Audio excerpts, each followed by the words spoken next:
Hello students, आज मैं आपके साथ इक्विवेलेंट मास का ही remaining part equivalent concept discuss करने जा रहा हूँ।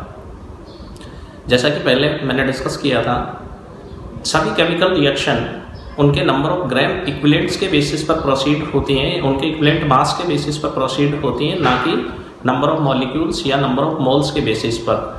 एक रिएक्टेंट के जितने ग्राम इक्विवेलेंट रिएक्शन में पार्टिसिपेट करेंगे, उसके साथ दूसरे रिएक्टेंट के उतने ही ग्राम इक्विवेलेंट आपस में रिएक्ट करेंगे तो पर्टिकुलर प्रोडक्ट बनेगा।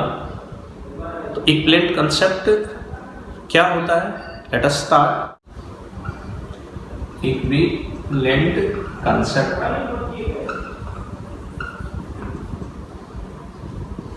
इक्विवेलेंट कंसेप्ट से पहले हम नंबर ऑफ ग्राम इक्विवेलेंट्स या नंबर ऑफ इक्विवेलेंट्स किस तरह से निकाले जाते हैं उसके बारे में बात करते हैं। इक्विवेलेंट्स और number of gram equivalents.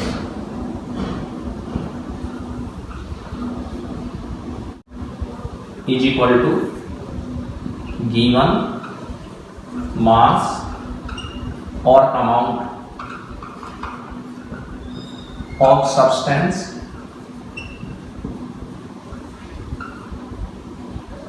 divided by equivalent mass of that substance। Number of gram equivalent या इक्विवेलेंट्स किस तरह से किसी भी सब्सटेंस का given mass divided by its equivalent mass. अब सब्सटेंस में आपके पास एसिड भी हो सकता है, बेस भी हो सकता है, आयन भी हो सकता है, कोई आयनिक कंपाउंड भी हो सकता है, डिफरेंट स्पीसीज हो सकती है। उसके बेसिस पर हम क्या करेंगे, नंबर ऑफ ग्राम इक्विवेलेंट्स या इक्विवेलेंट्स को डिटरमाइन करेंगे। For example, how many gram equivalents are present in 49 gram of H2SO4। मैं एक्वस सॉल्यूशन की बात कर रहा हूँ। एक्वस सॉल्यूशन के अंदर 49 ग्राम H2SO4 में कितने ग्राम इक्विवेलेंट्स प्रेजेंट होंगे, कितने इक्विवेलेंट्स प्रेजेंट होंगे। गिवन मास क्या है H2SO4 का? 49 ग्राम। मोलर मास क्या होता है H2SO4 का? 98 ग्राम होता है, हमने कैलकुलेट कर रखा है। एन फैक्टर एक्वस सॉल्यूशन में क्या होगा? 2 होगा। Therefore equivalent mass of H2SO4 98 divided by 2 is equal to 49 gram आएगा। तो ये इसका इक्विवेलेंट मास हो गया और ये इसका क्या है? Given mass. Therefore number of equivalents gram equivalents is equal to होगा गिवन अमाउंट कितना है? 49 और इक्विवेलेंट मास कितना है? 49 है, दोनों ही 49। तो 49 is equal to 1 gram equivalent क्या हो जाएगा? H2SO4 का मींस 49 ग्राम H2SO4 में कितना ग्राम इक्विवेलेंट होगा H2SO4 का? 1 ग्राम इक्विवेलेंट। इस तरह से हम नंबर ऑफ इक्विवेलेंट्स या ग्राम इक्विवेलेंट्स को फाइंड कर सकते हैं। इसी तरह से अगर मैं NaOH की बात करूं, जैसे मैं आपको दिया है 20 ग्राम NaOH,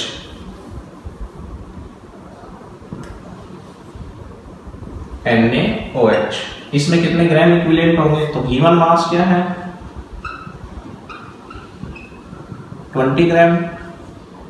मॉलिक्यूलर मास क्या होता है NaOH का? 40 ग्राम। एन फैक्टर NaOH का 1 होगा क्योंकि एक सिंगल OH नेगेटिव आयन देगा। तो इक्विवेलेंट मास जब मैं निकालूंगा तो equivalent mass is equal to आएगा 40 divided by 1 is equal to 40 gram. और number of gram equivalents NaOH के कितने आएंगे? गिवन मास कितना है? 20, इक्विवेलेंट मास कितना है? 40। तो 20 divided by 40 is equal to आपके पास आ जाएगा 1/2 और 0.5 ग्राम इक्विवेलेंट्स। इस तरह से हम क्या करेंगे? ग्राम इक्विवेलेंट्स को फाइंड कर लेंगे। अब बात करते हैं इक्विवेलेंट कंसेप्ट।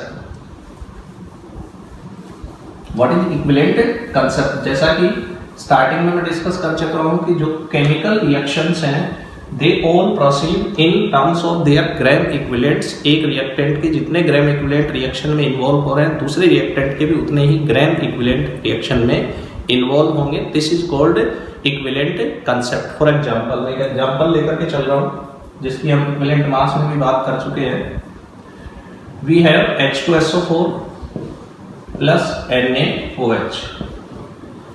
H2SO4 NaOH की दो तरीके से रिएक्शन हो सकती है। एक रिएक्शन ये है जिसके अंदर ये NaHSO4 बना रहा है, साथ में H2O मॉलिक्यूल बना रहा है, और दूसरी रिएक्शन है H2SO4 plus NaOH converted into Na2SO4 plus H2। यहां पर ये दोनों H प्लस आयन यूज करके Na2SO4 बना रहा है, NaOH के 2 मोल्स रिएक्ट करेंगे तो साथ में 2H2। ये केमिकल रिएक्शन में यहां पर इसका N फैक्टर, बिकॉज ये अपना एक H प्लस आयन यूज कर रहा है तो इसका N फैक्टर कितना होगा 1। NaOH का N फैक्टर भी कितना होगा, यहाँ पर 1 होगा। यहाँ पर जो H2SO4 है वो अपने दोनों H प्लस आयन यूज कर रहा है, देयरफॉर यहाँ पर N फैक्टर कितना होगा 2 होगा। NaOH की अगर मैं यहाँ पर बात करूँ तो N फैक्टर यहाँ पर NaOH का 1 ही रहेगा, क्योंकि ये एक ही OH नेगेटिव आयन देगा। सिंगल जो मॉलिक्यूल है, यहाँ पर बैलेंसिंग के लिए हमने 2 लिखा है। मॉलिक्यूलर मास 98 ग्राम होता है, NaOH का 40 ग्राम होता है। 98 ग्राम, ये 40 ग्राम एक मॉलिक्यूल का, 2 मॉलिक्यूल्स का कितना हो जाएगा 80 ग्राम। अब अगर मैं यहाँ पर इस केस में इसका इक्विवेलेंट मास निकालूंगा तो equivalent mass molecular mass divided by N factor कितना आएगा 98 ग्राम, और यहाँ पर मैं अगर इक्विवेलेंट मास निकालूंगा तो कितना आएगा 98 divided by N factor is equal to 49 gram. यहाँ पर इक्विवेलेंट मास कितना आएगा NaOH का 40 डिवाइडेड बाय 1, 40 ग्राम आएगा। यहाँ पर भी कितना आएगा 40 ग्राम, यानी इक्विवेलेंट मास, अगर NaOH की बात करूंगा इक्विवेलेंट मास की तो कितना आएगा 40 ग्राम, और यहाँ पर भी इक्विवेलेंट मास कितना आएगा NaOH का 40 ग्राम आएगा। इस रिएक्शन में आप देखिएगा क्या हो रहा है, जो इक्विवेलेंट मास है H2SO4 का वो कितना आ रहा है 98 ग्राम ही आ रहा है, मॉलिक्यूलर मास के इक्वल ही आ रहा है, बिकॉज N फैक्टर 1 है। तो इसका 98 ग्राम जो है, अगर मैं नंबर ऑफ इक्विवेलेंट्स निकालूंगा तो गिवन मास मेरे पास कितना है 98 ग्राम, और इक्विवेलेंट मास कितना है अगेन 98, तो नंबर ऑफ इक्विवेलेंट्स कितने आएंगे 1 ग्राम इक्विवेलेंट। यानी इस रिएक्शन में H2SO4 का 1 ग्राम इक्विवेलेंट किसके बराबर है 98 ग्राम के, या हम यूं कहें कि 98 ग्राम जो मास है वो किसके बराबर है 1 ग्राम इक्विवेलेंट के बराबर है। यहाँ पर आपके पास जो नंबर ऑफ ग्राम इक्विवेलेंट्स हम निकालेंगे तो कितना आएगा, गिवन मास 98 है, इक्विवेलेंट मास कितना है 49, तो कितने ग्राम इक्विवेलेंट आएंगे 2। H2SO4 के कितने ग्राम इक्विवेलेंट इन्वॉल्व हो रहे हैं इस रिएक्शन में 2 हो रहे हैं, यहाँ पर 1 हो रहा है, यहाँ पर कितने ग्राम इक्विवेलेंट यूज हो रहा है 2। इसी तरह से जब H2SO4 का यहाँ पर 1 ग्राम इक्विवेलेंट यूज हो रहा है, तो अगर मैं NaOH के लिए बात करूंगा तो NaOH का इक्विवेलेंट मास 40 है और गिवन मास कितना है अगेन 40, तो यहाँ पर इसका भी 1 ग्राम इक्विवेलेंट यूज हो रहा है। ऊपर वाली रिएक्शन में 1 gram equivalent H2SO4 1 gram equivalent NaOH से रिएक्ट कर रहा है, मीन्स ये इक्विवेलेंट कंसेप्ट को फॉलो कर रहा है। सिमिलरली यहाँ पर 2 ग्राम इक्विवेलेंट है इसके, और यहाँ से मैं अगर NaOH के ग्राम इक्विवेलेंट निकालूंगा तो ग्राम इक्विवेलेंट कितने आएंगे NaOH के भी 2 ग्राम इक्विवेलेंट। क्यों? क्योंकि NaOH का गिवन मास यहाँ पर क्या है 80 ग्राम, इस रिएक्शन में जो मास इन्वॉल्व हो रहा है 80 ग्राम इन्वॉल्व हो रहा है, इक्विवेलेंट मास कितना है 40 ग्राम, तो ग्राम इक्विवेलेंट कितने आए 2 ग्राम इक्विवेलेंट। मीन्स इस रिएक्शन में H2SO4 के 2 ग्राम इक्विवेलेंट के साथ NaOH का 2 ग्राम इक्विवेलेंट रिएक्ट कर रहा है। इस रिएक्शन में H2SO4 के 1 ग्राम इक्विवेलेंट के साथ NaOH का भी 1 ग्राम इक्विवेलेंट रिएक्ट कर रहा है। इसलिए केमिकल रिएक्शन हमेशा नंबर ऑफ ग्राम इक्विवेलेंट्स या नंबर ऑफ इक्विवेलेंट्स के बेसिस पर प्रोसीड होती है। जितना एक रिएक्टेंट के ग्राम इक्विवेलेंट इन्वॉल्व होते हैं उतने ही दूसरे रिएक्टेंट के ग्राम इक्विवेलेंट रिएक्शन में इन्वॉल्व होंगे। मैं एक और एग्जांपल लेकर के चल रहा हूँ।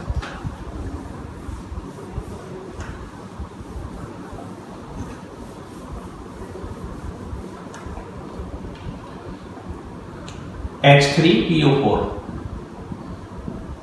ऑर्थो फॉस्फोरिक एसिड है। इसकी अगर NaOH से रिएक्शन करवाएं वापिस से हम, तो ये क्या बनाएगा, NaH2PO4 प्लस H2।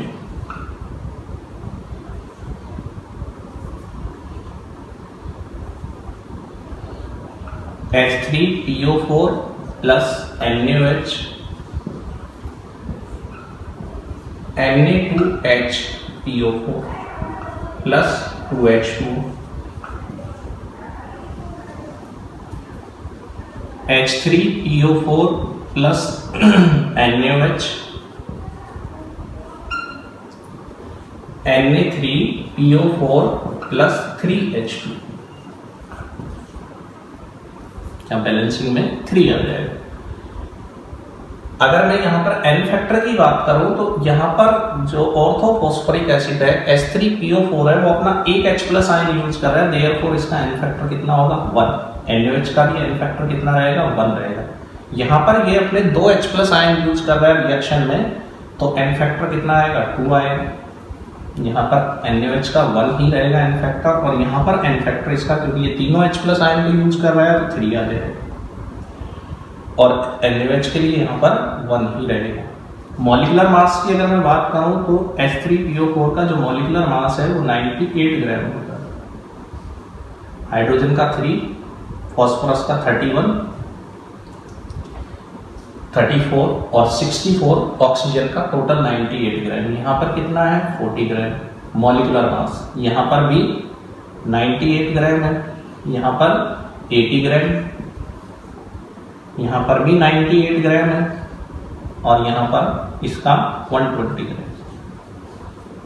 अब मैं अगर इक्विवेलेंट मास निकालूंगा तो इक्विवेलेंट मास किस तरह से निकाला जाएगा, molecular mass divided by n factor, तो इसका इक्विवेलेंट मास कितना आएगा, 98 ग्राम आएगा। अगर मैं यहाँ से निकालूंगा इक्विवेलेंट मास तो वो कितना आएगा, 98 डिवाइडेड बाय 2 कितना आएगा, 49 ग्राम आएगा।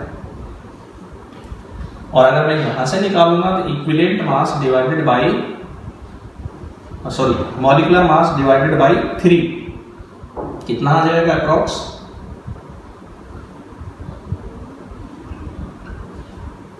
66 ग्राम। ये इसका इक्विवेलेंट मास आ जाएगा। इसी तरह से यहाँ इनमें इसके लिए सभी के NaOH के लिए तीनों रिएक्शन में ही इक्विवेलेंट मास कितना रहेगा, 40।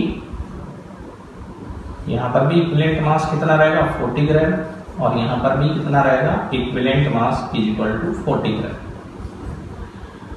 मीन्स फर्स्ट रिएक्शन के अंदर H3PO4 का 1 ग्राम इक्विवेलेंट जो है वो किसके बराबर है, 98 ग्राम के बराबर।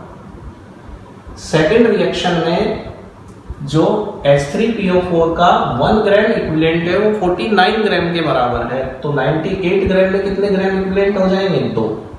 इसी तरह से थर्ड रिएक्शन में जो H3PO4 का 1 ग्राम इक्विवेलेंट है वो कितने के बराबर है, 32.66 ग्राम के बराबर है। इसका मतलब इसमें इसके नंबर ऑफ इक्विवेलेंट्स कितने हो जाएंगे, 3। तो नंबर ऑफ इक्विवेलेंट्स यहाँ पर 1 है, यहाँ पर नंबर ऑफ इक्विवेलेंट्स कितने हैं, 2, और यहाँ पर नंबर ऑफ इक्विवेलेंट्स कितने हैं, 3।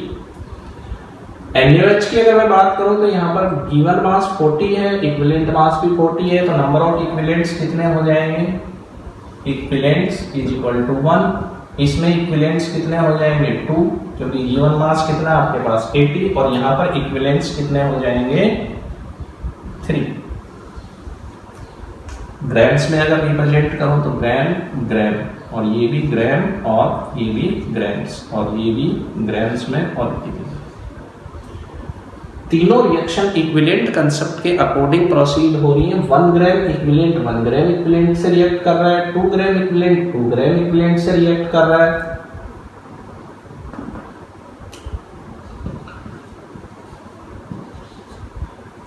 3 ग्राम इक्विवेलेंट 3 ग्राम इक्विवेलेंट से रिएक्ट कर रहा है। मीन्स क्या मतलब निकला, मतलब ये है कि कोई भी केमिकल रिएक्शन हमेशा नंबर ऑफ ग्राम इक्विवेलेंट के अकॉर्डिंग प्रोसीड होती है। जितने ग्राम इक्विवेलेंट एक रिएक्टेंट के रिएक्ट करेंगे उतने ही ग्राम इक्विवेलेंट दूसरे रिएक्टेंट के रिएक्ट करेंगे। This is concept of